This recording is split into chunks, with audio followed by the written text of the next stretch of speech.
America का सबसे डरावना केस। 9 साल का बच्चा दीवार पर चलने लगा।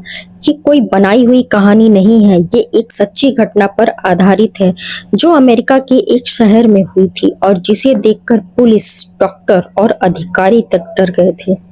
एक साधारण सा परिवार था, लेकिन धीरे धीरे अजीब घटनाएं शुरू होने लगी। एक दिन अचानक घर के बाहर बहुत सारी काली मक्खियां आ गई, हजारों की संख्या में। मौसम ठंड का था, फिर भी इतनी मक्खियां होना बहुत अजीब था। उन्हें भगाने की कोशिश की गई, लेकिन वो बार बार वापस आ जाती। घर के अंदर भी एक अजीब सी बदबू फैलने लगी। रात के समय घर में कदमों की आवाज आती, जैसे कोई चल रहा हो। दरवाजे अपने आप खुलते और बंद हो जाते। एक दिन रोजा ने काली परछाई देखी जो किसी इंसान की तरह कमरे में चल रही थी, लेकिन जैसे ही लाइट जलाई गई वह गायब हो गई। कुछ दिनों बाद सबसे डरावनी बात शुरू हुई जब बच्चों पर असर दिखने लगा। एक रात 12 साल की लड़की अचानक बिस्तर में ऊपर उठ गई, जैसे कोई उसे हवा में उठा रहा हो। कुछ सेकंड बाद वो नीचे गिरी और उसे कुछ भी याद नहीं था। लेकिन असली डर तब सामने आया जब 9 साल के बच्चे के साथ एक घटना हुई। वह अपनी दादी के साथ हाथ पकड़ के खड़ा था। अचानक उसका बिहेवियर बदलने लगा और फिर वह दीवार पे चलने लगा। जी हाँ, सीधे दीवार पर, जैसे हम जमीन पर चलते हैं।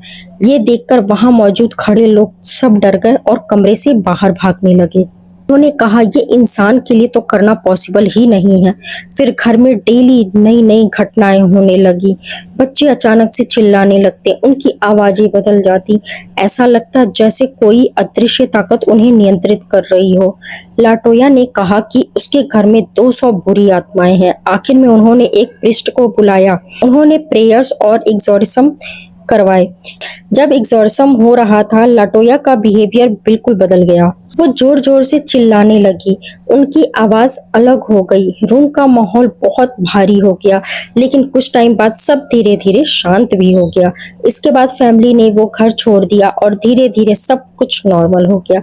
लेकिन आज भी ये केस अमेरिका का सबसे डरावना रियल केस में काउंट होता है। सवाल ये है, क्या ये सच में सुपरनेचुरल था या कोई और वजह थी? अगर आपको ये स्टोरी डरावनी लगी तो वीडियो को लाइक करो, और अगर आप ऐसे और रियल हॉरर केसेस देखना चाहते हो तो चैनल को सब्सक्राइब जरूर करो और कमेंट में बताओ क्या आप इस स्टोरी पर बिलीव करते हो।